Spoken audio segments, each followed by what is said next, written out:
Hello, I'm Kimberly Blacklock, and I would like to record my answers for my human anatomy and physiology final.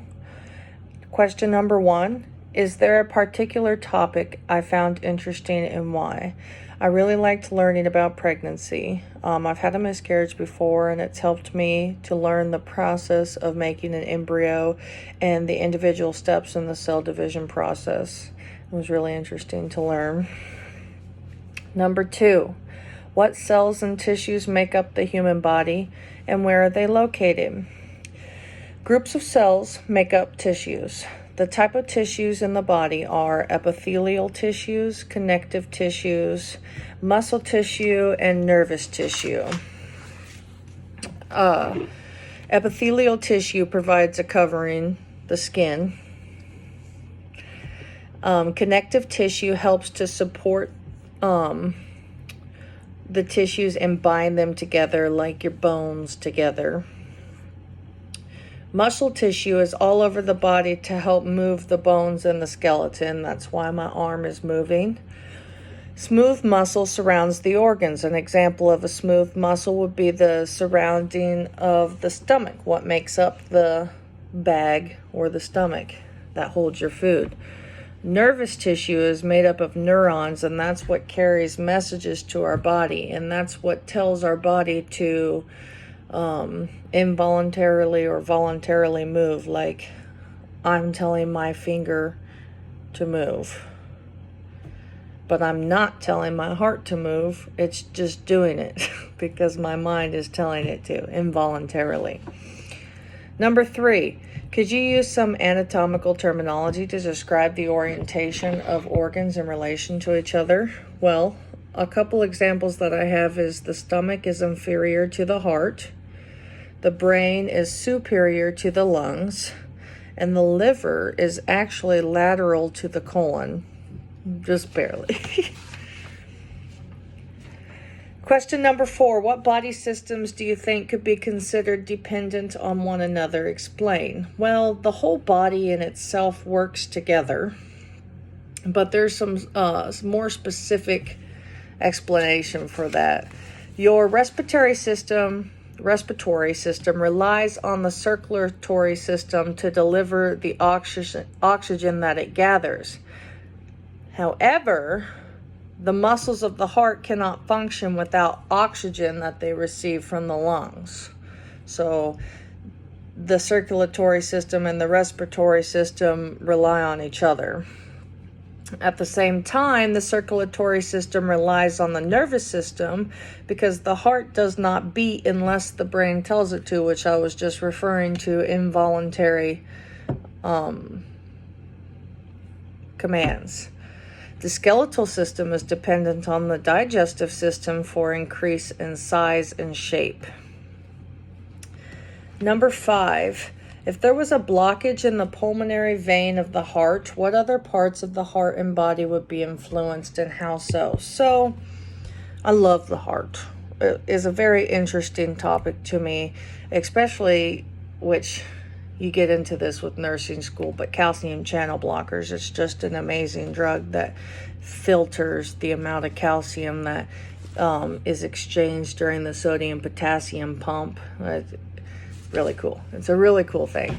But if there was, I have a picture actually that would help describe. So I was running out of printer ink, so we're going to pretend like light pink is actually blue.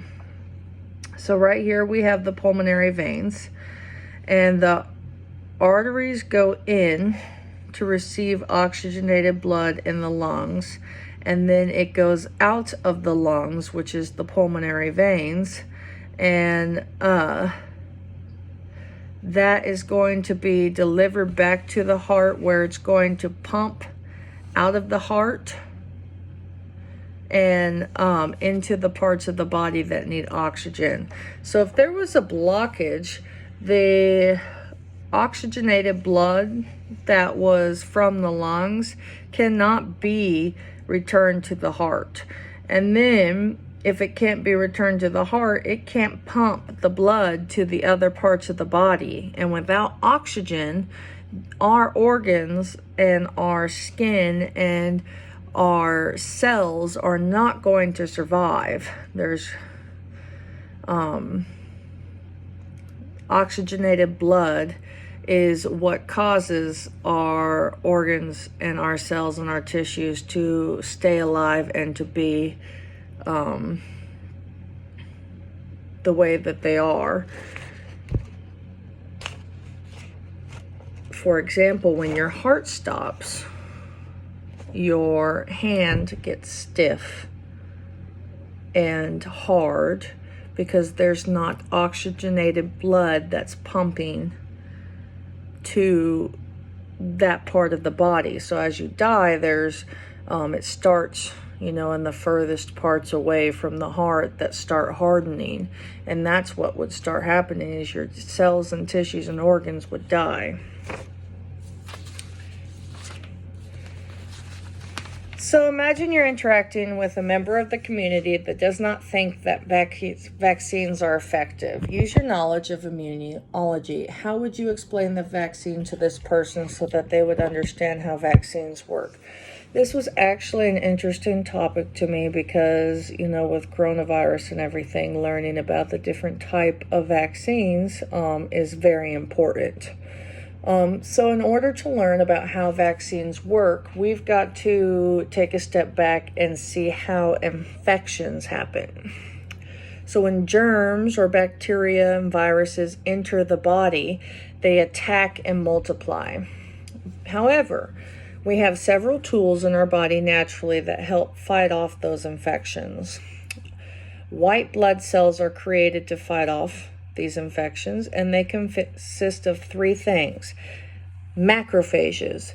They swallow and digest germs. They're the hungry, man-eating white blood cell, big and buff and ready to swallow the bad things. B lymphocytes. They are what creates the army that's going to fight the infection. And then the T lymphocytes, they're the ones that go in and fight what's already been infected, the cells in the body that are already infected. So we have the macrophages, the B lymphocytes, and the T lymphocytes. So after an infection happens, the immune system remembers what it learned when it released those white blood cells, and it saves that knowledge for later use. This is how vaccines work. As we take a safe form of a infection, we pretend, and it tricks our body into pretending that there's a fake infection. It has all the things and characteristics of an infection, but it's not really an infection. It's just a made-up infection. And so then the body, creates the white blood cells, the macrophages, the B lymphocytes, and the T lymphocytes to specifically fight off that infection. And when it's gone, the immune system then remembers, hey, I know how to fight this infection off now, so I can save that for the future. The reason why vaccines are safe is because, we have natural immunity. And if a natural infection happens, most of the time you'd be able to fight off the infection. However, we are not physically capable of predicting if a natural infection would be deadly or not to you.